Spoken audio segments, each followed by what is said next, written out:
Greetings to you in the name of our Lord Jesus Christ. ప్రభు అయిన యేసుక్రీస్తు నామమున మీకు శుభములు తెలియపరుస్తున్నామండి. We thank God for another opportunity to study His Word. మనమందరం కలిసి దేవుని వాక్యం ధ్యానించుకునే మరొక ధన్యతను ప్రభు దయచేసినందుకు దేవునికి స్తోత్రం చెల్లిస్తున్నాం. And I would like to thank each one of you for taking your precious time to watch this program. ఈ కార్యక్రమం వీక్షించడం కొరకు మీరందరూ గడుపుతున్న సమయం కొరకు కూడా మీకు కృతజ్ఞతలు తెలియపరుస్తున్నాం. Shall we seek God's blessing before we begin our study? ఈ యొక్క ధ్యాన ప్రారంభంగా ప్రభువు యొద్ద ప్రార్థించుకుందాం. Our loving Father, we thank you for this privilege of studying your Word. ప్రేమగల తండ్రి, మీ వాక్యమును ధ్యానించే ధన్యతను మాకు ఇచ్చినందుకు మీకు స్తోత్రములు. We pray that you will open our hearts and our minds as we open your Word. మీ వాక్యమును మేము ధ్యానిస్తుండగా మా హృదయాల్ని, మా యొక్క మనోనేత్రాల్ని మీరు తెరవల్ని ప్రార్థిస్తున్నాం. Speak to us through your Word. మీ వాక్యం మూలముగా మాతో మాట్లాడండి. We thank you for the promise of the Holy Spirit to help us understand your will. మీ యొక్క చిత్తమును అర్థము చేసుకొనుటకు పరిశుద్ధాత్మ యొక్క సహాయం మాకు కావాలని ప్రార్థిస్తున్నాం. Give us strength to obey your will. మీ యొక్క చిత్తమునకు విధేయులమోనట్లు మాకు సహాయం చేయండి. In Jesus' name we pray. యేసు నామములో ప్రార్థిస్తున్నాము. Amen. ఆమేన్.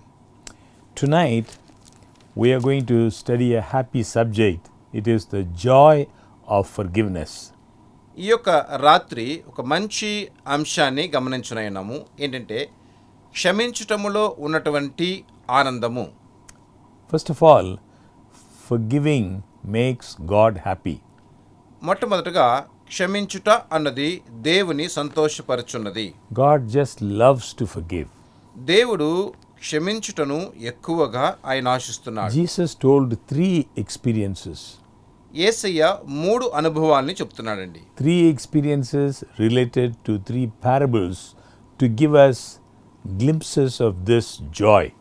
ఈ యొక్క సంతోషమును కనపరచునట్లు 3 ఉపమానముల మూలముగా 3 అనుభవాల్ని చెప్తున్నాడు. They are recorded in Luke chapter 15.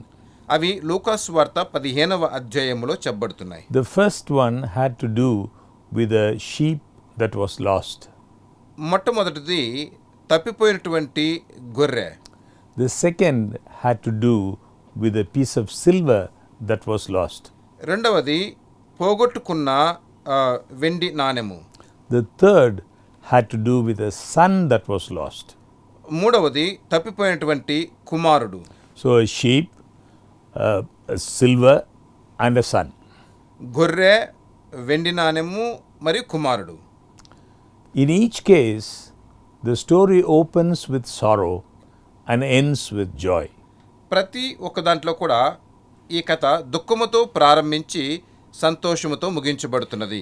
In each case, the sorrow is over the lost, the joy is over the recovery. ప్రతి ఒక్క దాంట్లో కూడా పోగొట్టుకున్నప్పుడు దుఃఖము, దాన్ని మరలా పొందుకున్నప్పుడు సంతోషము. In each case, the sorrow is over the loss, the joy is over the recovery. ప్రతి విషయములోనూ పోగొట్టుకున్నప్పుడు దుఃఖము, మరలా దాన్ని పొందుకున్నప్పుడు ఆనందము. How happy the shepherd is when he finds that one lost sheep on the mountainside. ఆ యొక్క మరి తప్పిపోయినటువంటి ఒక గొర్రెను మరలా కనుగొన్నప్పుడు ఆ కాపరికి ఎంత సంతోషము కదా. How happy the woman is when she finds that lost piece of silver, which is a part of her cherished marriage portion. ఆ నాణెమును ఆ స్త్రీ పోగొట్టుకున్నప్పుడు దాన్ని మరలా కనుగొన్నప్పుడు ఆమెలో ఎంత సంతోషము కదా. And how happy the father is when he sees his son coming. అలాగనే కుమారుడు తిరిగి రావటం చూసినప్పుడు తండ్రికి ఎంత ఆనందముగా ఉన్నది. For the return of his son, he has watched that road so long. ఆ కుమారుడు తిరిగి రావాలని ఆ మార్గమునే ఎంతో కాలముగా చూస్తూ వచ్చాడు. Now the point is, every one of these stories is given by Jesus to tell us what it is that makes God happy. ఈ యొక్క విషయంలో ప్రతి ఒక్క దానిట్లోనూ దేవుణ్ణి ఏది సంతోషపరుస్తుంది అని యేసయ్య చెప్తున్నాడండి. So in Luke chapter 15 verse 7, after telling the story of the lost sheep and its return, Jesus says like this. లూకాసు వార్త 15వ అధ్యాయము 7వ వచనములో తప్పిపోయినటువంటి ఆ గొర్రె గురించి యేసయ్య చెప్పినప్పుడు ఇలాగంటున్నాడు. I read to you Luke chapter 15, verse 7. లూకాసు వార్త 15వ అధ్యాయము 7వ వచనం. I tell you that in the same way there will be more rejoicing in heaven over one sinner who repents than over 99 righteous persons who do not need to repent. అటువలే మారు మనసు అక్కరలేని 99 మంది నీతిమంతుల విషయమై కలుగు సంతోషము కంటే మారు మనసు పొందు ఒక పాపి విషయమై పరలోకమందు ఎక్కువ సంతోషము కలుగును. This doesn't mean that God is not happy with good people. అంటే దేవునికి మంచివారి మీద సంతోషము లేదు అని కాదండి. It doesn't mean that God doesn't love the righteous. దేవుడు నీతిమంతుల్ని ప్రేమించడము లేదు అన్నట్లు కాదు. Certainly He does. ప్రభువు అలాగనే ప్రేమిస్తున్నాడు అందరినీ. But the return of the prodigal thrills God's heart with the joy that He longs for us to get a glimpse of, to understand. కానీ తప్పిపోయినది మరలా తిరిగి వచ్చినప్పుడు ప్రభువు యొక్క హృదయాన్ని అది చాలా ఉప్పొంగనిస్తూ ఆశ్చర్యపడనిస్తూ ఉన్నది. In Psalms 86 verse 5 we read like this. కీర్తనలు 86:5 ఇలా చదువుతున్నాం. You Lord are forgiving and good, abounding in love to all who call to you. ప్రభువా, నీవు దయాళుడవు, క్షమించుటకు సిద్ధమైన మనస్సు గలవాడవు, నీకు మొర్రపెట్టు వారందరి ఎడల కృపాతిశయము గలవాడవు. God doesn't have to get ready to forgive when somebody approaches the mercy seat. ఆ కృపాసనమున దగ్గరికి ఎవరైనా వచ్చి క్షమాపణ అడిగినప్పుడు ఆయన క్షమించాలి అన్నట్లు కాదు. He is ready already all the time. ఆయన ఎప్పుడు ఎల్లప్పుడూ ఆయన సిద్ధంగానే ఉన్నాడు. I am glad to think of my Heavenly Father as like this. What do you say? చూడండి, నా యొక్క పరలోకపు తండ్రిని గురించి అనుకుంటే నాకు చాలా సంతోషం. మరి మీరేమనుకుంటున్నారు? I want you to notice what God's forgiveness includes. దేవుని యొక్క క్షమాపణ అను దాంట్లో ఏమున్నదో మీరు దాన్ని గమనించాలండి. Let's turn to Jeremiah. ఇర్మియా. Here is a wonderful new covenant promise. ఇక్కడ అద్భుతమైనటువంటి నిబంధన వాగ్దానం ఉన్నది. I read to you Jeremiah chapter 31 verses 33 and 34. ఇర్మియా 31వ అధ్యాయము 33వ వచనం 34వ వచనం. This is the covenant I will make with the people of Israel after that time, declares the Lord. I will put my law in their minds and write it on their hearts. I will be their God and they will be my people. No longer will they teach their neighbor or say to one another, know the Lord, because they will all know me, from the least of them to the greatest, declares the Lord. For I will forgive their wickedness and will remember their sins no more. ఈ దినములైన తరువాత నేను ఇశ్రాయేలు వారితోనూ యూదా వారితోనూ చేయబో నిబంధన ఇదే. వారి మనస్సులలో నా ధర్మ విధి ఉంచెదను, వారి హృదయం మీద దాని వ్రాసిదను.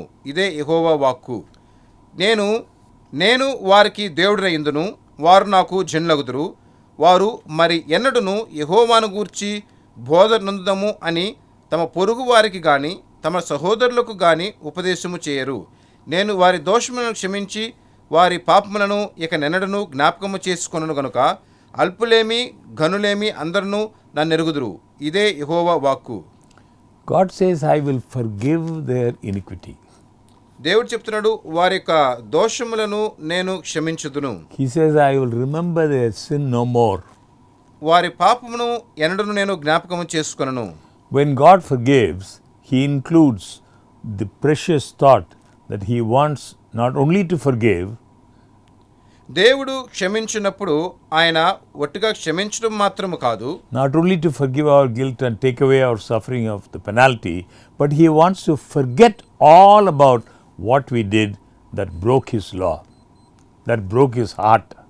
మన పాపములను క్షమించి ఆ పాప దోషమును మన యొద్ద నుంచి తీసివేయటం మటుకు కాదు, ఆయన హృదయమును బాధించిన ఆ బాధలను ఆయన మరిచిపోతున్నాడు. That is real forgiveness. అదేనండి నిజమైనటువంటి క్షమాపణ. Isn't it? Do you know what it takes? అది ఎలా జరుగుతుందో మీకు తెలుసా? It takes love, that's all. అది ప్రేమ నిమిత్తమే, అంతే. God has so much of that love that it is no problem for Him to forgive at all. దేవునిలో విస్తారమైన ప్రేమ ఉన్నది కాబట్టి ఆయనకు క్షమించడములో కొదువ లేనే లేదండి. The more He loves, the more anxious He is to forgive. and the greater joy he gets in forgiving. ఆయన ఎంతగా ప్రేమిస్తున్నాడో అంత ఎక్కువగా ఆయన క్షమిస్తున్నాడు. ఆ క్షమించడములో ఆయనకు అంత సంతోషం. When that prodigal son came home, he hoped his father would forgive him enough that he would give him a job as a servant. తప్పిపోయిన కుమారుడు ఇంటికి తిరిగి వచ్చినప్పుడు అతడు ఏమనుకున్నాడు? ఇంట్లో దాసుల్లో నేను కూడా ఒక దాసునుగా ఉంటాను అనుకున్నాడు. He knew he had greatly wronged his father, తండ్రికి విరోధముగా తను పాపము చేశాడని తెలుసుకున్నాడు. and he had his speech all ready, prepared. తను ఏమి చెప్పాలో అది కూడా ఆలోచించుకునే వచ్చాడు. He made it up down there in that pen, hog pen. ఇటు మరి ఆ యొక్క ఏం చెప్పాలనేది గుర్తు చేసుకుంటూ ఉన్నాడు. You remember the Bible said he came to himself and he said, I will arise and go to my father and will say unto him. And he practiced what he would say. ఇతడు ఏం చెప్తున్నాడు? నేను నా తండ్రి యొద్దకు వెళ్ళి నీకు విరోధముగాను పరలోకం విరోధంగా నేను పాపం చేశానని దాన్ని అనుకుంటూ వస్తున్నాడు ఏం చెప్పాలని. Luke chapter 15 verses 18 and 19. లూకా సువార్త 15వ అధ్యాయం 18వ వచనం 19వ వచనం. I will set out and go back to my father and say to him, Father, I have sinned against heaven and against you. I am no longer worthy to be called your son. Make me like one of your hired servants. నేను లేచి నా తండ్రి యొద్దకు వెళ్ళి, తండ్రి, నేను పరలోకమునకు విరోధముగాను నీ ఎదుటను పాపం చేస్తుని ఇక మీదట నీ కుమారుడనని అనిపించుకుంటకు యోగ్యుడను కాను. He got 3/4 through that speech. If you read that story. ఆ యొక్క కథను మనం చదివినట్లయితే ఆ విషయం అంతా కూడా తను జ్ఞాపకం చేసుకుని చెప్తున్నాడు. But when he admitted his sin, when he confessed his guilt and asked for pardon, the father never gave him even opportunity to ask for a job of a servant. అతడు తన యొక్క పొరపాట్లను పాపమును గ్రహించి వాటిని ఒప్పుకున్నా కానీ తనను దాసునుగా చేర్చుకోమని ఆ పని అడగటానికి తండ్రి ఒప్పుకోలేదండి. He was welcomed once more into the bosom of the home. ఆ ఇంటిలోనికి మరొకసారి ప్రేమతో His ఆహ్వానించబడుతున్నాడు. father threw those arms of love about him, తండ్రి తన యొక్క ప్రేమగలిగిన హస్తములను వాని మీదకి వేస్తున్నాడు. put his own rich robe over his rags. తన యొక్క వస్త్రమును వాని మీద వేస్తున్నాడు. And the father called for a feast. ఇప్పుడు తండ్రి మంచి విందుకి ఏర్పాటు చేస్తున్నాడు. When the son went to bed that night, he knew that he had been welcomed royally. ఆ కుమారుడు ఆ రాత్రి పడకలోకి వెళ్ళినప్పుడు అనుకుంటాడు ఎంత రాజరీకముగా ఆహ్వానించబడ్డాడని. Dear friends, just to give God an opportunity to welcome us when we have gone astray from him.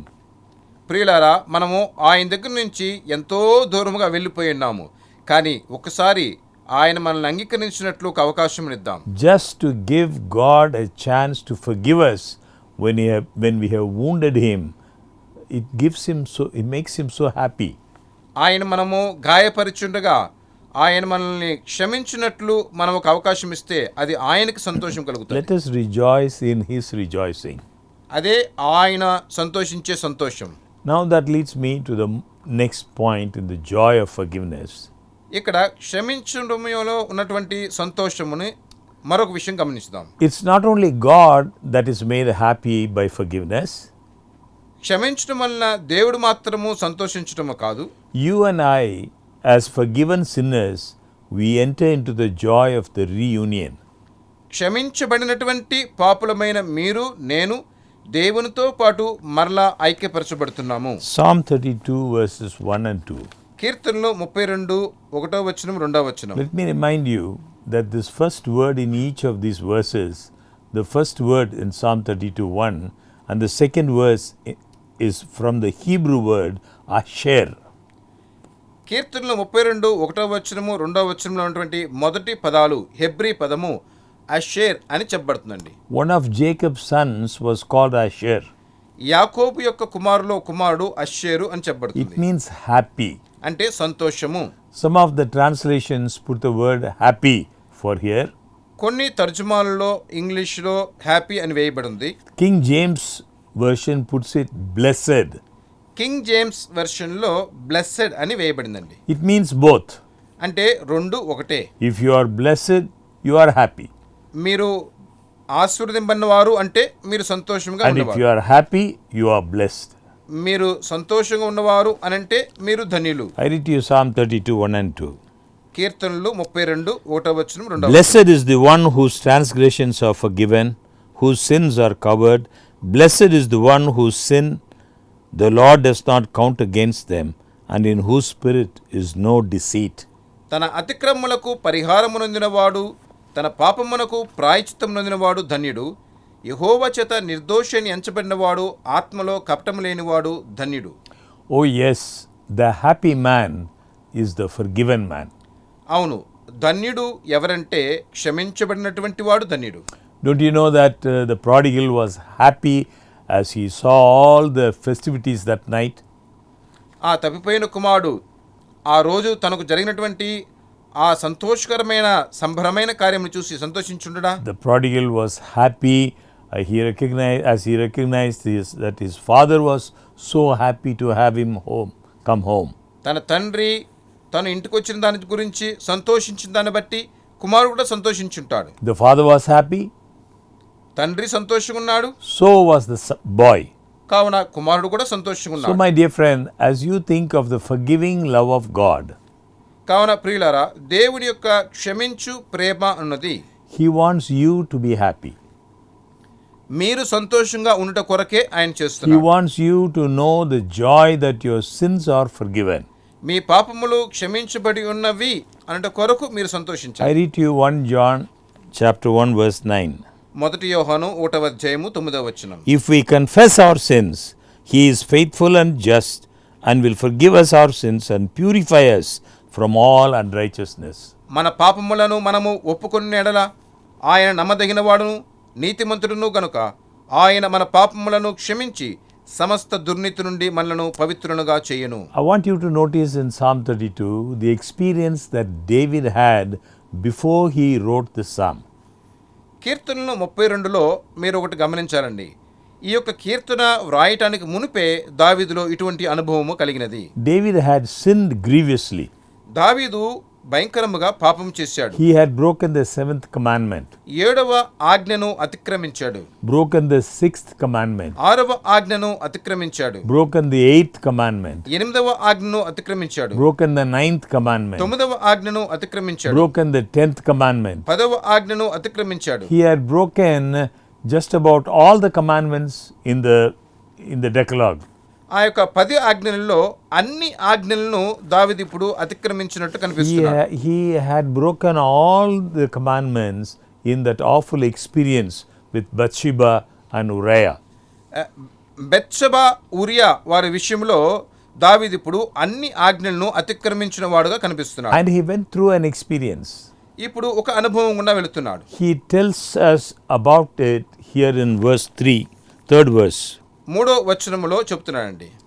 He says, when I kept silence, my bones waxed old through my roaring all the day long. నేను మౌనునై ఉండగా దినమంతయు నేను చేసిన నా ఆర్తధ్వని వలన నా ఎముకలు క్షీణించినవి. For day and night thy hand was heavy upon me. దివారాత్రులు నీ చెయ్యి నా మీద బరువుగా నుండెను. My moisture is turned into the drought of summer. నా సారము వేసవి కాలమున ఎండినట్టాయెను. I acknowledged my sin unto thee, and mine iniquity have I not hid. నా దోషమును కప్పుకొనక నీ ఎదుట నా పాపము ఒప్పుకొంటిని. I acknowledged my sin unto thee, and mine iniquity have I not hid. నా దోషమును కప్పుకొనక నీ ఎదుట పాపము ఒప్పుకొంటిని. I said, I will confess my transgressions unto the Lord, and thou forgave the iniquity of my sin. యెహోవా సన్నిధిని నా అతిక్రమములు ఒప్పుకొందుననుకొంటిని. Thank the Lord. దేవునికి స్తోత్రములు. We thank God not that men sin, but that they can confess and find forgiveness. నరుల యొక్క పాపము కాదండి, దేవుడు ఆ పాపమును క్షమించుతున్నందువలన దేవునికి స్తోత్రము చెల్లిస్తున్నాం. We thank the Lord not that they fall, but through the grace of Christ they can be lifted up. వారు పడిపోవటము చేత కాదు, వారు లేపబడటము చేత దేవునికి స్తోత్రములు చెల్లిస్తున్నారు. God is in the forgiving business. దేవుడు క్షమించు వాడై ఉన్నాడు. He wants the forgiven sinner to share the joy of the reconciliation. క్షమించబడినటువంటి పాపి దేవునితో సమాధానము కలగాలి అని దేవుడు ఎదురు చూస్తున్నాడు. God wants us to share the joy of the reconciliation. దేవుడు ఆయనతో మనము సమాధానమైనటువంటి సంతోషమును అనుభవించాలని ఎదురు చూస్తున్నాడు. To know the happiness of reunion. ఆయనతో మరి మరలా మనం కలుపబడినటువంటి ఆ సంతోషం మనం పొందాలి. We are all sinners here tonight. మనమందరం ఈ రాత్రి ఇక్కడ పాపులముగా I ఉన్నాము. pray that every one of us may be a pardoned sinner, ఇక్కడున్న ఒక్కొక్కరు కూడా క్షమించబడినటువంటి పాపులముగా ఉంటున్నాం. a forgiven sinner. క్షమించబడినటువంటి పాపులము. Blessed is he whose transgression is forgiven. మన యొక్క దోషములు క్షమించబడి ఉన్నవి కాబట్టి మనం ధన్యులమై ఉన్నాం. Whose sin is covered. మన యొక్క పాపములు మరుగుపరచబడి ఉన్నాయి. Someone says, I would like to, but I don't feel worthy. కొంతమంది ఏమంటారంటే నేను అర్హునిలాగా నాకు అనిపించట్లేదే అని అంటారు. God bless you, friends. How in the world are you ever going to get worthy continuing unforgiven? క్షమించబడకుండానే ఉన్నట్లయితే మీరు మరి ఎప్పుడు ఎలాగా అర్హులుగా మారతారండి? There is no way to become worthy. అర్హులుగా అవటానికి మార్గం అంటూ ఏది లేదు. Our only worthiness is in Jesus. మన యొక్క అర్హత అనేది యేసుక్రీస్తునందు మాత్రమే ఉన్నది. That's what's brought us to us in that beautiful message in Psalm. అదే కీర్తనలో మనకి ఆ మంచి వర్తమానాన్ని ఇస్తూ ఉన్నది. He took our place so that we could take his place. ఆయన మన స్థానమును తీసుకున్నాడు కాబట్టి ఆయన స్థానములో మనం ఉండగలుగుతున్నాం. He suffered the death that was ours so that we might have the life that was his. మన యొక్క మరణమును ఆయన తీసుకున్నాడు కాబట్టి ఆయనలో ఉన్న జీవమును మనం పొందుకుంటున్నాం. He was wounded for our transgressions and bruised for our iniquities. మన యొక్క అతిక్రమల నిమిత్తము ఆయన గాయపరచబడ్డాడు, మన దోషముల నిమిత్తము ఆయన కొట్టబడ్డాడు. With his stripes we are healed. ఆయన పొందిన గాయముల చేత మనము స్వస్థపరచబడి ఉన్నాము. We will never find forgiveness by waiting long enough for the remembrance of our sin to pass away, either in God's mind or in our own mind. మన యొక్క మనస్సులో కానీ దేవుని మనస్సులో కానీ మన పాపములు క్షమించబడ్డకు దీర్ఘకాలం మనం వేచి ఉండవలసిన అవసరము లేదండి. Our only hope is in coming to the mercy seat. మన యొక్క నిరీక్షణ అంతా కూడా ఆ కృపాసనము దగ్గరికి రావటమే.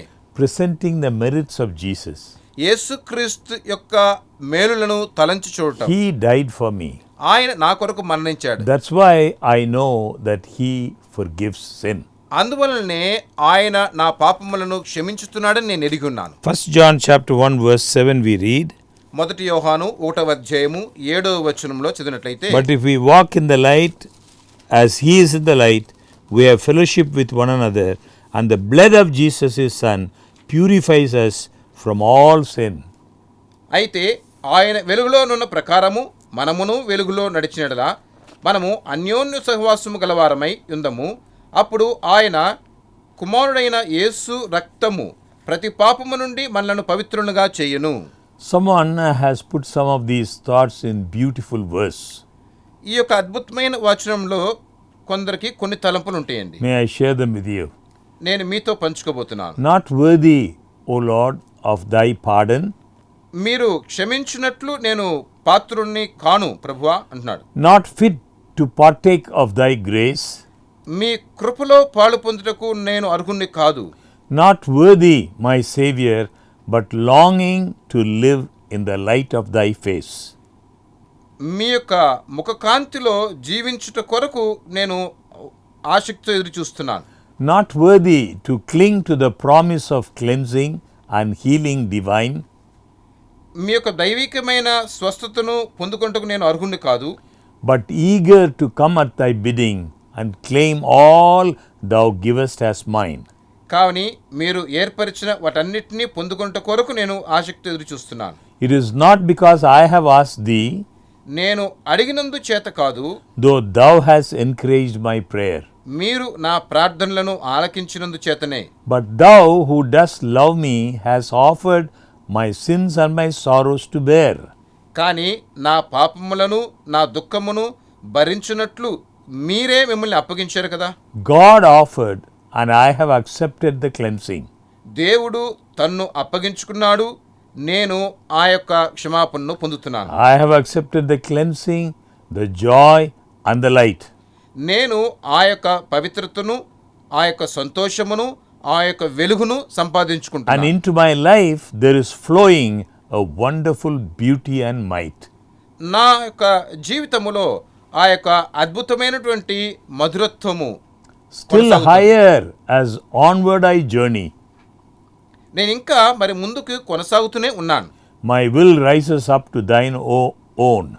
నా యొక్క చిత్తము మీ చిత్తము నెరవేర్చున్నట్లు ఉంటుంది. For God has accepted a sinner, దేవుడు ఒక పాపిగా నన్ను అంగీకరించుండగా and I have accepted a throne. నేను ఆ సింహాసనమును అంగీకరిస్తున్నాను. There never was soul so unworthy to meet with compassion like thine. మీ యొక్క కనికరమును పొందుకొంటకు నేను ఏనాడు కూడా అర్హుణ్ణి కాదు నాయన. That I should be heir to a kingdom, నేను ఆ రాజ్యమునకు వారసుని అవ్వాలనుకుంటున్నాను. and God the eternal be mine. దేవుడు నిత్య దేవుడు ని నేను సొంతం చేసుకుంటున్నాను. Not worthy, but willing to praise thee with jubilant spirit and breath. నేను అర్హుణ్ణి కాదు, కానీ మీ యొక్క మహత్యమైన ఆ యొక్క జీవము నిమిత్తము నేను మీ దగ్గరికి వస్తున్నాను. Then crown me, O Christ, with thy merit over sin and temptation and death. ప్రభువా, ఈ యొక్క శోధన, ఈ మరణము అన్నిటినీ మీరు జయించారు కదా, మీ కిరీటమును నాకు కూడా దయచేయండి నాయన. Friends, we need not wait. ప్రియులారా, మనము వేచి ఉండవలసిన అవసరం లేదు. We cannot wait. మనము వేచి ఉండవలసిన అవసరం లేదు. We must not wait till we are worthy to come to Jesus. యేసుక్రీస్తు దగ్గరికి రావటానికి ఇంకా మీరు కాచుకుని వేచి ఉండవలసిన లేదు. It is because we are utterly unworthy that we come. ఎందుకంటే దేవుని దగ్గరికి రావటానికి మనం అర్హులము కాదు. In my hand no price I bring. నా చేతుల్లో నేను ఎటువంటి విలువను కూడా తీసుకుని రాలేదు. Simply to his cross I cling. ఆ యొక్క సిలువను చూసి నేను వస్తున్నాను. Forgiveness makes God happy. క్షమాపణ అన్నది దేవుని సంతోషపరుస్తున్నది. It makes the forgiven sinner happy. అది క్షమించబడిన పాపిని But సంతోషపరుస్తున్నది. let's go a little further. ఇంకా కొద్దిగా లోతుగా వెళ్దాం. Let's go to Matthew chapter 6. మత్తయి సువార్త 6వ అధ్యాయము. Jesus had just given what we repeat as the Lord's Prayer. ఆ పరలోక ప్రార్థనని యేసయ్య చెప్పాడు కదా. In that prayer you remember that we are taught to pray. ఆ ప్రార్థనలో మీరు గుర్తుంచుకొని మనము ప్రార్థించినట్లు మనకి చెప్పబడింది. In the 12th verse, 12వ వచనంలో, and forgive us our debts as we forgive our debtors. మా రుణస్థులను మేము క్షమించి ఉన్న ప్రకారము మా రుణములు క్షమించుము.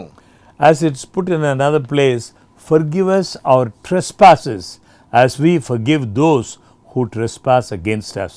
ఇంకొక చోట చూసినట్లయితే, మా యొక్క అపరాధములను మీరు క్షమించుము, మేము ఇతరుల అపరాధములు క్షమించినట్లు అని చెప్పబడుతుంది. Matthew chapter 6 verses 14 and 15. మత్తయి సువార్త 6వ అధ్యాయము 14వ వచనం 15వ వచనం. For if you forgive other people when they sin against you, your heavenly Father will also forgive you. But if you do not forgive others their sins, your Father will not forgive your sins. మనుషుల అపరాధములను మీరు క్షమించినట్లా మీ పరలోకపు తండ్రియు మీ అపరాధములను క్షమించును. Is that really so? ఇది మరి నిజమే కదా. If I want to be forgiven, I must be what? I must be forgiving.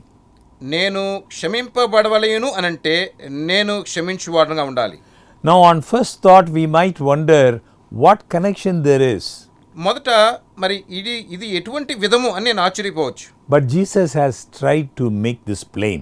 కానీ యేసయ్య దీన్ని స్పష్టంగా చెప్తున్నాడు. Now go over to the 18th chapter of the same book.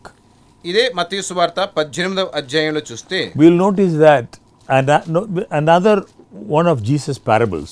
యేసయ్య యొక్క మరొక ఉపమానము. The occasion of giving of this parable was Peter's question in the 21st verse. 21వ వచనంలో పేతురు యొక్క ప్రశ్నను ఇక్కడ గమనిస్తున్నాం. Lord, how oft shall my brother sin against me and I forgive him? till 7 times? ప్రభువా, నా సహోదరుడు నా ఎడ్ల తప్పిదము చేసినట్లా నేను ఎన్ని మార్లు అతన్ని క్షమింపవలెను? 7 మార్ల మట్టుగా? Verse 22, Jesus answered, I tell you, not 7 times, but 77 times. 22వ వచనంలో చెప్పబడుతుంది, అందుకు యేసు అతనితో ఇట్లనెను, 7 మార్ల మట్టుకే కాదు, 70 ఏళ్ల మార్ల మట్టుకని నీతో చెప్పుచున్నాను. Just keep on forgiving. మీరు క్షమించుతూనే ఉండాలి. As Luke tells us, Jesus even said, if he trespass against the 7 times in a day, and 7 times in a day turn again to the saying, I repent, thou shalt forgive him. లోకాల ఏం చెప్పబడుతుందండి? 7 మార్లు వారు తప్పు చేసి మీ దగ్గరికి వచ్చి క్షమించమని చెప్పి మీరు 7 మార్లు క్షమిస్తే మరలా 7 మార్లు మరలా 7 మార్లు అంటున్నాడు. 7 times in one day. ఒక రోజుకి 7 మార్లు. Think of it. ఒక రోజు ఆలోచించండి. And in Matthew 6 where we were reading, he links my forgiveness with my attitude toward my brother. మత్తయి సువార్త 6వ అధ్యాయంలో నా యొక్క క్షమాపణను ఆయన ఎలాగ చూస్తున్నాడంటే నేను నా సహోదరుని ఎలాగ క్షమిస్తున్నానో దాన్ని బట్టి. Now he is going to tell a story. ఇప్పుడు ఇక్కడ ఒక కథ చెప్తున్నాడు. In Matthew chapter 18, మత్తయి సువార్త 18వ అధ్యాయము beginning with 23, 23వ వచనం, verse 23 and 24. 23, 24 వచనాలు. Therefore is the kingdom of heaven likened unto a certain king which would take account of his servants.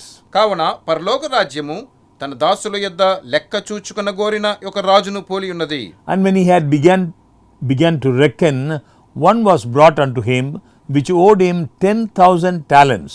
అతడు లెక్క చూచుకున్న మొదలుపెట్టినప్పుడు అతనికి 10,000 తలాంతులు అచ్చియున్న ఒకడు అతని యొద్దకు తేబడెను. By any reckoning, that's a lot of money. చూడండి, ఈ అచ్చియున్న దాన్ని చూస్తే చాలా డబ్బు వీరు ఇవ్వాలి. Some of the translations, to make it more real to us, say millions of rupees. కొన్ని ఇంగ్లీష్ తర్జుమాల్లో దీన్ని ఎలా చెప్తున్నారంటే ఎన్నో కోట్ల కొలది రూపాయలు ఇవ్వవలసి ఉందని చెప్తున్నారు. That's what involved. అంత రుణము అక్కడ ఉంది. So this was an unfaithful steward.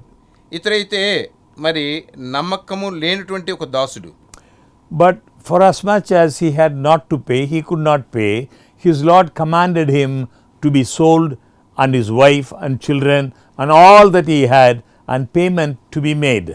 ఇతడు అప్పు తీర్చలేకపోయినప్పుడు వాని యజమానుడు ఏం చెప్తున్నా అంటే వాని భార్యను పిల్లలను అందరినీ అమ్మి ఆ యొక్క రుణము తీర్చుకోమంటున్నాడు.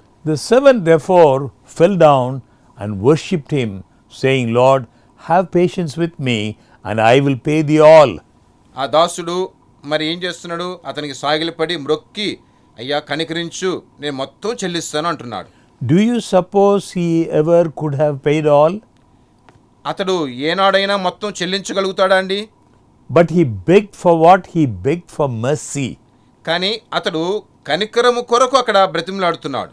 Then the Lord of that servant was moved with compassion and loosed him and forgave him that debt. కానీ ఆ దాసుని యొక్క యజమానుడు కనికరపడి వాడిని విడిచిపెట్టి వాని అప్పుని క్షమిస్తున్నాడు. The man had asked for time. ఈ యొక్క వ్యక్తి కొంతకాలము ఇవ్వమని అడిగాడు. The king knew it was impossible. కానీ ఆ యజమాని చెప్తున్నాడు అది అసాధ్యము. He could never repay no matter how much time you give him. నీకు ఎంత సమయం ఇచ్చినా కానీ నువ్వు మరలా అప్పు తీర్చలేవు. So the king knew it was impossible. కావున ఆ రాజుకు తెలుసు అది అసాధ్యమని. So he just wiped that whole thing out. ఆ అప్పు మొత్తాన్ని కూడా ఆయన తీసివేస్తున్నాడు. He forgave that man. ఆ వ్యక్తిని క్షమిస్తున్నాడు. It's too bad that the story does not stop there. చూడండి, ఇక్కడ దుఃఖకరమైన విషయం ఏంటంటే ఆ కథ అంతటితో ఆగిపోలేదండి. It goes on in reality. అది అనుభవపూర్వకంగా అది కొనసాగుతూనే ఉంది. I read to you again. The same servant went out and found one of his fellow servants which owed him 100 pence. అయితే ఆ దాసుడు బయటకు వెళ్ళి తనకు 100 దేనారములు వచ్చి ఉన్న తన తోడి దాసుల్లో ఒకరిని చూచాడు. It was a very small amount compared to the size of the debt that he owed to the king. ఇతడు తన యజమానునికి అప్పు అయినటువంటి ఆ డబ్బు కంటే ఇతని యొక్క దాసుడు ఇవ్వవలసింది చాలా తక్కువ. But what he did, he laid his hands on him. కానీ ఇతను ఏం చేశాడు, ఇతని చేతుల్ని వాని గొంతు పట్టుకున్నాడు, Took him by the throat, వాని గొంతు పట్టుకొని వాడిని తీసుకెళ్తున్నాడు, saying, Pay me that what you owe. And his fellow servant fell down at his feet, and he besought him, saying, Have patience with me, and I will pay thee all. నువ్వు నాకు అచ్చి ఉన్న అప్పు మొత్తం నువ్వు చెల్లించు అని గొంతు పట్టుకుంటే తన తోడి దాసుడు సాగిలపడి, అయ్యా నా ఎడల ఓర్చుకో, నేను చెల్లిస్తాను అని బ్రతిమలాడుతున్నాడు. It's about the same words he used with the king. చూడండి, ఇదే పదాలే ఇతడు ఆ యొక్క యజమానితో చెప్పింది. Same words that he used with the king some hours before. కొన్ని గంటలకు మునుపు తన యజమానునితో ఇతడు చెప్పిన పదాలు ఇవే.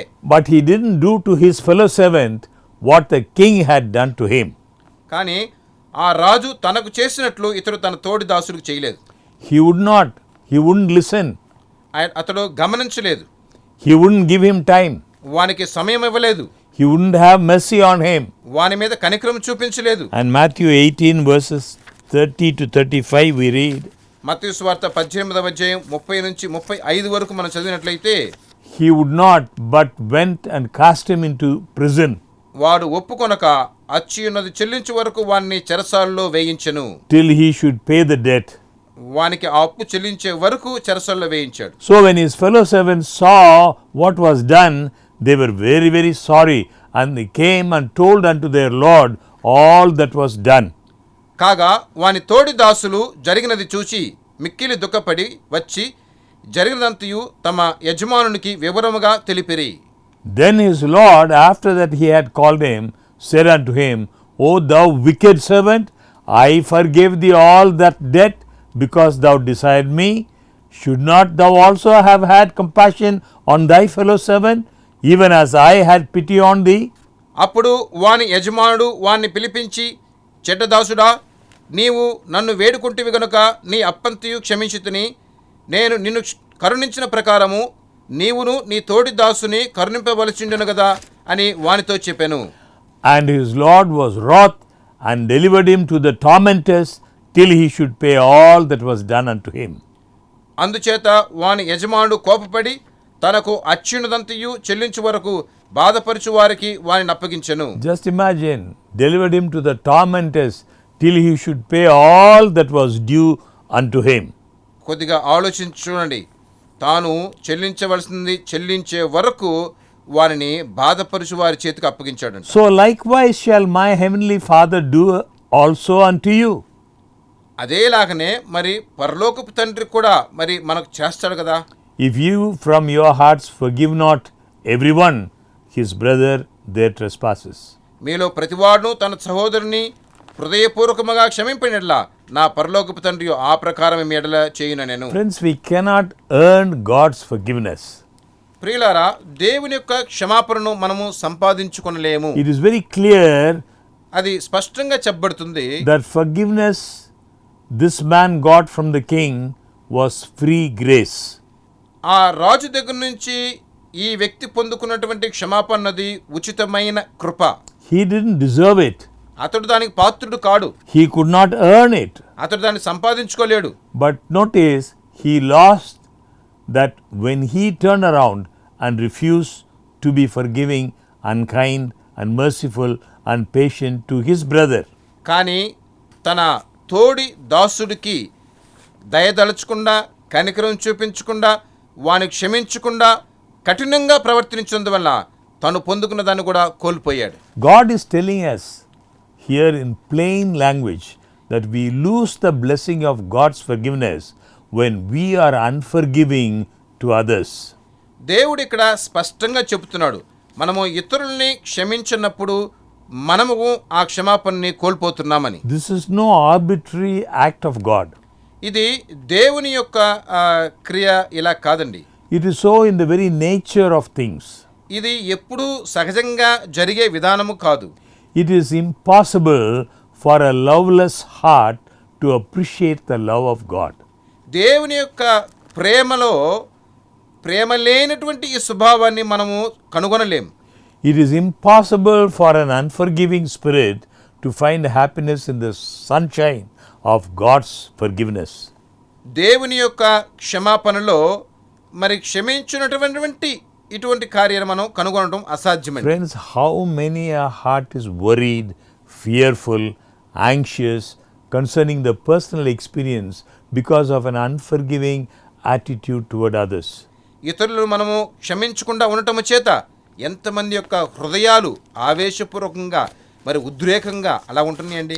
Let's turn to Ephesians chapter 4 verse 32. ఎఫెసీయులు 4వ అధ్యాయము 32వ వచనం. Be kind and compassionate to one another, forgiving each other, just as in Christ God forgave you. ఒకని ఎడల ఒకడు దయగలిగి కరుణాహృదయులై క్రీస్తునందు దేవుడు మిమ్మల్ని క్షమించిన ప్రకారము మీరును ఒకరినొకరు క్షమించుడి. We are not forgiven because we forgive others. మనము ఇతరులను క్షమించునందు చేత మనం క్షమించబడటము కాదు. We are not forgiven because we forgive, but as we forgive others. మనము ఇతరులని క్షమించినందువల్ల మనం క్షమించబడటము కాదు, దేవుడే మనల్ని క్షమిస్తున్నాడు. We do not earn forgiveness of God when we forgive our brother. మన తోటి సహోదరుల్ని క్షమించటం మూలముగా మనము దేవుని క్షమాపణను సంపాదించుకోవటము లేదండి. But we close the door to God's forgiveness of our faults and mistakes and sins when we refuse to forgive our neighbor. కానీ మన తోడి దాసుల్ని మన పొరుగువారిని మనం క్షమించటం మానేమంటే దేవుని దగ్గర నుంచి మనం పొందుకునే క్షమాపణకు మనమే అడ్డుబండను వేస్తున్నాం. This verse points us to a positive way to love and forgive. ప్రేమ క్షమాపణకు అనుకూలమైనటువంటి మార్గమును ఈ వాక్యం మనకు కనిపిస్తున్నది. My dear friends, we will never be able to forgive others as God forgives us if we keep uppermost in our minds their faults, their mistakes, their wrongs. ఇతరుల యొక్క పొరపాట్లు, వారి తప్పులు, వారి దోషాలు మనం మనసులో పెట్టుకుంటూ ఉన్నామంటే మనం ఏనాడు కూడా దేవుని చేత క్షమాపణను పొందలేమండి. No, the thing that will enable us to forgive others is to look at how wonderfully God has forgiven us.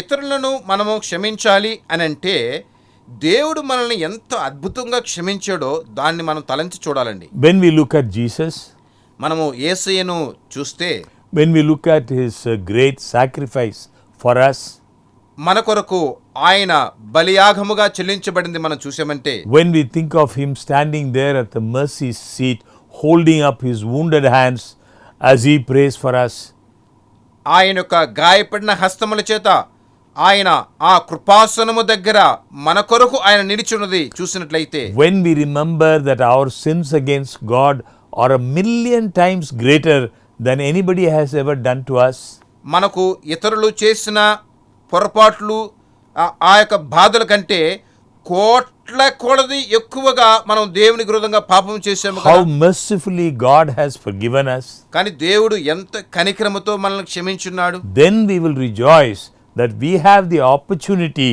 to reveal God's forgiving grace toward others.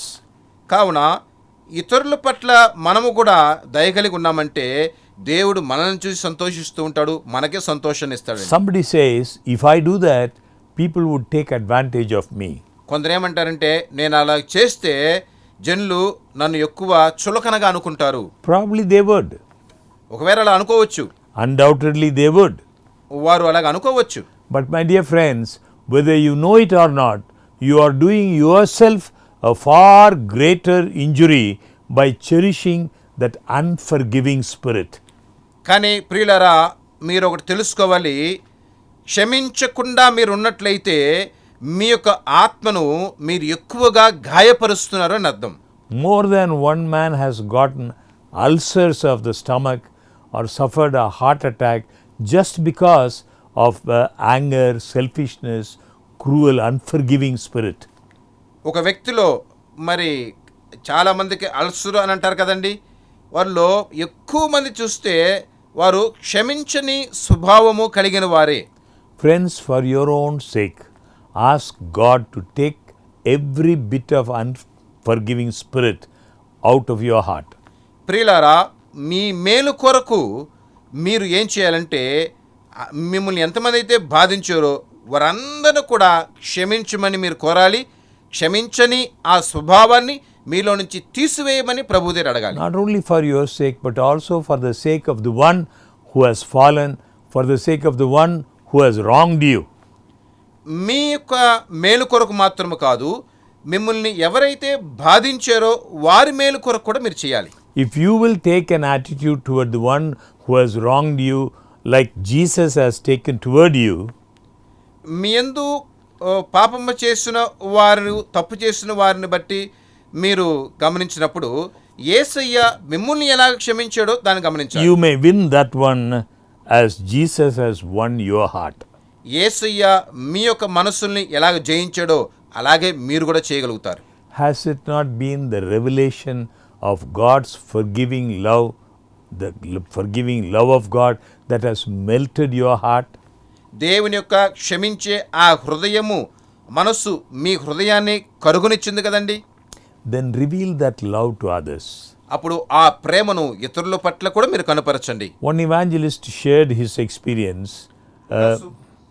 ఒక సువార్తికుడు తన యొక్క అనుభవాన్ని ఇలాగ చెప్పాడు. This happened over 40 years ago. ఇది 40 సంవత్సరములకు మునుపు జరిగిన విషయం. He was holding an evangelistic meeting, ఆయన ఒక సువార్త కూడికను జరిపిస్తూ ఉన్నాడు. a series of lectures చాలా పాఠాలు జరిపిస్తున్నాడు in a certain city. ఒక పట్టణంలో. And among others who came to his meeting was a middle-aged man and his wife. ఆ యొక్క కూడికి వచ్చిన వారు మధ్య సంవత్సరంలో ఉన్నటువంటి ఒక వ్యక్తి, తన భార్య వచ్చారు. They accepted the message and along with others they were getting ready for baptism. వారు వాక్యమును విన్నారు, ప్రభువును అంగీకరించారు, బాప్తిస్మమునకు సిద్ధపడ్డారు. They had a baptismal class. వారికి బాప్తిస్మమునకు కావలసిన class జరిపిస్తున్నారు. They attended this baptismal class. ఈ బాప్తిస్మము ఇచ్చే ఆ తరగతిని వారు పాల్గొన్నారు. And they were having studies in their homes. వారు వారి ఇంటికి వెళ్ళి ఆ పాఠాలు చదువుతుంటున్నారు. As his custom is, this evangelist, this pastor, sat down with them personally before they were baptized to go over things with them, make sure that everything was clear. వారి యొక్క అలవాటు ప్రకారము ఆ బాప్తిస్మం ఇచ్చే ఆ సేవకుడు వారితో ఒక్కొక్కరితోనూ కూర్చుని మరి విషయాలన్నీ సరిగ్గా ఉన్నాయా అని మాట్లాడుతూ వచ్చాడు. He was sitting in their home one afternoon. ఒకరోజు మధ్యాహ్నము వారింట్లో కూర్చుని ఉన్నాడు. They were going over the different points of truth. సత్యంలో ఉన్న అనేకమైన విషయాల్ని వారితో పంచుకుంటున్నాడు. Everything was clear to them. ప్రతి ఒక్కటి వారికి స్పష్టంగా ఉన్నాయి. They were accepting it. వారు వాటిని అంగీకరిస్తున్నారు. They were walking in the light. ఆ వెలుగులో నడుస్తున్నారు. Then he asked them a question. పిమ్మట వారిని ఒక ప్రశ్న అడిగాడు. It's a question he had asked hundreds of people before. 100 మంది ఎదుటగా ఒక ప్రశ్న అడిగాడు. And he never expected what was going to be revealed. ఆయనకు మరి చెప్పబోయే జవాబు ఏంటో ఆయన ఎదురు చూడలేదు. He said to them, have you confessed all your sins to the Lord? ఆయన అడిగాడు, మీ పాపములన్నీ మీరు దేవుని దగ్గర ఒప్పుకున్నారా? And as far as you know, is everything all right between you and every other person? మీకు జ్ఞాపకమున్నంత వరకు మీకు మరి ఇతరులకి మధ్య అన్ని సరిగున్నాయా? You see, he didn't want them to go down into the waters of baptism with any shadow over their heart, with any bitterness in their heart. వారి హృదయాల్లో ఒక చేదును పెట్టుకుని, ఒక పగను ఉంచుకుని ఆ బాప్తిస్మ తొట్టిలోనికి వీరు వెళ్ళకూడదని అనుకుంటున్నాడు. When he asked them that question, they looked at each other. ఆయన ఆ ప్రశ్న అడిగిన వెంటనే వారు ఒకరినొకరు చూసుకుంటున్నారు. And then they told him. పిమ్మట ఆయన చెప్పాడు. They said, Pastor, everything is all right except one thing. ఆయన చెప్పాడు, పాస్టర్ గారు, ఒక్క విషయం తప్ప మిగతావన్నీ బాగానే ఉన్నాయి. There is one man in this world that we cannot forgive. ఈ లోకంలో ఒక వ్యక్తిని మేము మర్చిపోలేము. Several years ago, he enticed our little 12-year-old girl out into the forest and attacked her and murdered her. కొన్ని సంవత్సరాలకు మునుపు 12 సంవత్సరముల అమ్మాయిని ఒక అడవిలో తీసుకెళ్లి ఆమెను కొట్టి చంపేశారు. This man killed that daughter. అతడు ఆ కుమార్తెను చంపేశాడు. And because he had an influence, instead of being given a death punishment, he was sent to the prison. అతనికి పలుకుబడి ఉన్నందువలన అతనికి మరణశిక్ష ఇవ్వకుండా అతన్ని చెరసాలకు పంపించేశారు. They said he is up there now in prison అతడు ఇప్పుడు చెరసాలలో ఉన్నాడని చెప్పారు. and we can't forgive him మేము ఆయన్ని క్షమించలేము, because he murdered our little girl. ఎందుకంటే ఆయన మా కుమార్తెను చంపేశాడు. The pastor sat there and he thought in his mind, Lord, what do I say? Pastor గారు కూర్చుని ప్రభు దగ్గర అడిగాడు, ప్రభువా ఇప్పుడు నేనేం చేయాలి? Then in his mercy the Lord brought to him something from Luke chapter 23. దేవుని కృపను బట్టి ప్రభువు లూకాసు వార్త 23వ అధ్యాయంలో ఒక వాక్యాన్ని చూపించాడు. Luke chapter 23 verses 33 and 34. లూకాసు వార్త 23వ అధ్యాయము 33వ వచనం 34వ వచనం. And when they were come to the place which is called Calvary, there they crucified him, and the malefactors, one on the right hand and the other on the left. Then said Jesus, Father, forgive them, for they know not what they do. వారు కపాలమనబడిన స్థలమునకు వచ్చినప్పుడు అక్కడ కుడివైపున ఒకరిని ఎడమవైపున ఒకరిని ఆ నేరస్తులను ఆయనతో కూడా సిలువ వేసిరి. యేసు, తండ్రి, వీరేమి చేయుచున్నారో వీరెరుగురు కనుక వీరిని క్షమించుమని చెప్పాను. The pastor and the husband and the wife, as they were reading this passage, ఆ పాస్టర్ గారు ఆ భార్య భర్త వారందరూ ఈ వాక్యమును చదివారు. in their imagination, they gathered there at Calvary. వారి యొక్క ఊహలో వారు కల్వారి సిలువ దగ్గరికి వచ్చినట్టుగా అనుకున్నారు. They looked at Jesus suffering on the cross. Calvary సిలువలో యేసయ్య శ్రమనందటమును చూశారు. They thought of the abuse and the cruelty that was heaped upon him. యేసయ్య మీద ఉన్నటువంటి ఆ యొక్క భారము, ఆయన దూషించిన కార్యమును గమనించారు. They listened together to that prayer for his murderers. Father, forgive them. ఆ నరహంతకుని చూసి యేసయ్య చేసిన ప్రార్థనను జ్ఞాపకం చేసుకున్నారు. Then the pastor said, Dear people, I do not blame you for your feelings or your attitude. It would be strange if you did not feel as you feel. But he said, పిమ్మట ఆ pastor గారు చెప్పారు, ప్రియులారా, మీరు చెప్పిన విషయం గురించి నేనేం బాధపడట్లేదు. మీరు దాని గురించి చింతించకుండా ఆలోచించకుండా ఉంటేనే అది ఆశ్చర్యకరమైన విషయము అని అన్నాడు. and the pastor said, Would you be willing to pray that God will give you his divine love for the one who has committed so grievous a sin and who has wronged you so deeply? ఇప్పుడు pastor గారు వారిని అడుగుతున్నాడు, మిమ్మల్ని ఇంతగా బాధించిన ఆ వ్యక్తి పట్ల దేవుడు కనికరం చూపిస్తాడని మీరు నమ్ముతున్నారా? They looked at each other again. మరలా ఇప్పుడు ఒకరినొకరు చూసుకుంటున్నారు. And they said, Pastor, frankly, I don't think we are ready to pray for that. I don't think we are ready. వారు చెప్పారు, పాస్టర్ గారు, మేము ఆ ప్రార్థన చేయడానికి మేము సిద్ధంగా లేము అన్నారు. Well, again, the pastor couldn't blame them. మరలా పాస్టర్ గారు వారిని ఏమి అనలేకపోతున్నాడు. But as they continued to look to Calvary, వారు మరలా కల్వరి సిలువను చూస్తున్నారు. they came to the point where they were willing for God to work a miracle in their hearts and lives that would lift them above the level of hate and revenge. చివరగా ఒక నిర్ణయానికి వచ్చారు. Calvary సిలువ తట్టు చూసి ప్రభు చేసిన అదే ప్రార్థనను చేయనట్లు, అంత మాత్రం కాదు, వారి యొక్క జీవితాలు క్షమించనిటువంటి ఒక స్థితిలో నుంచి క్షమించే స్థితికి మెట్టుకి పైకి రావాలని అనుకున్నారు. Dear friends, when they opened the door of their heart, God came in. ప్రియులారా, వారు వారి హృదయపు ద్వారాలని తెరిచినప్పుడు ప్రభువు లోపలికి వచ్చాడు. When they asked God to work the miracle in their lives, God performed a miracle. వారి జీవితాల్లో మహత్యము జరగాలని వారు కోరుకున్నప్పుడు దేవుడు ఆ మహత్యాన్ని నెరవేర్చాడు. God performs miracles in our lives. దేవుడు మన జీవితంలో కూడా మహత్యాలను నెరవేరుస్తున్నాడు. And when I think what small little things sometimes become the basis for our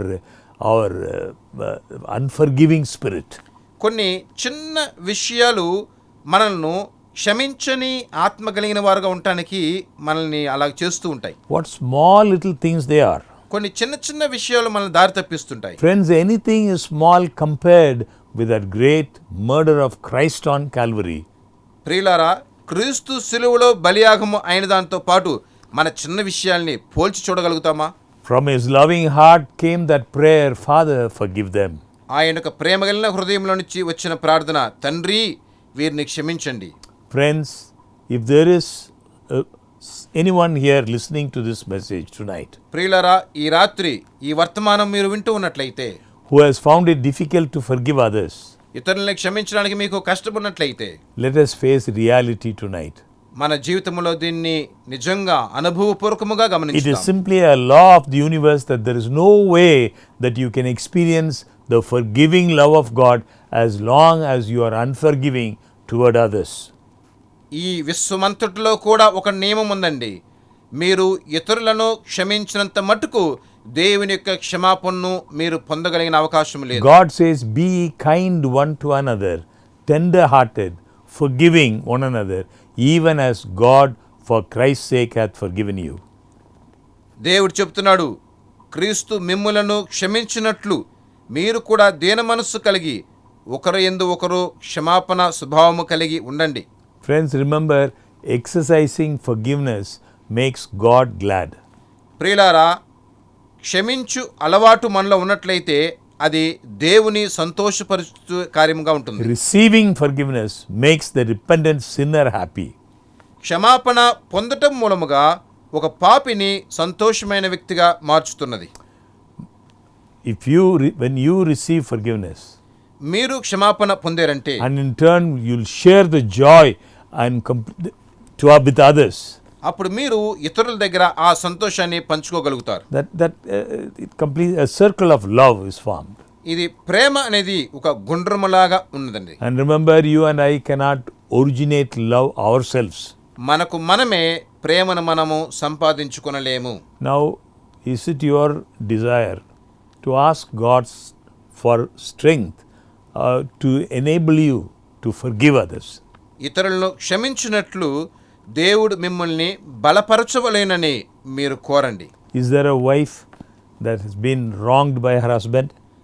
భర్తకు మరి కీడు చేసినటువంటి భార్య ఉన్నదా? Is there a husband that's been wronged by his wife? భార్యకు కీడు చేసినటువంటి భర్త ఉన్నాడా? Are there children that have been wronged by their parents? మరి తల్లిదండ్రులకి కీడు చేసినటువంటి పిల్లలు ఉన్నారా? Are there parents that have been wronged by their children? పిల్లలకు కీడు చేసినటువంటి తల్లిదండ్రులు ఉన్నారా? Are there brothers and sisters that have quarrels? సహోదరులు సహోదరీలు మరి కలహంతో ఉంటున్నారా? Friends, it's a terrible thing not to forgive. ప్రియులారా, క్షమించకుండా ఉండటము అనేది అది భయంకరమైన కార్యము. They don't want to see me, somebody says. I don't want to see them. కొంతమంది అంటారు, నేను వారిని చూడను అంటారు. I'm so glad that Jesus didn't treat me that way. నాకు చాలా సంతోషం ఏంటంటే యేసయ్య నన్ను అలాగ అనలేదు. I was not looking for him, he came looking for me. నేను ఆయనను వెతికి వెళ్ళలేదు, ఆయన నన్ను వెతికి వచ్చాడు. Thank you, dear friends. Please remember, every Monday evening 7:30 to 8:30. ప్రియులారా, మీకు కృతజ్ఞత తెలియపరుస్తున్నాము. ప్రతి సోమవారము సాయంకాలము 7:30 గంటల నుంచి 8:30 గంటల వరకు జ్ఞాపకం చేసుకోవాల్సిందిగా మనవి చేస్తున్నాము. Remember this program in your prayers. ఈ కార్యక్రమం మీ ప్రార్థనలో జ్ఞాపకం చేసుకోవాల్సింది మనవి చేస్తున్నాము. We pray for you. మేము మీ కొరకు ప్రార్థిస్తుంటాం. Thank you. God bless you. దేవునికి స్తోత్రములు. ప్రభు మిమ్మల్ని దీవించును గాక.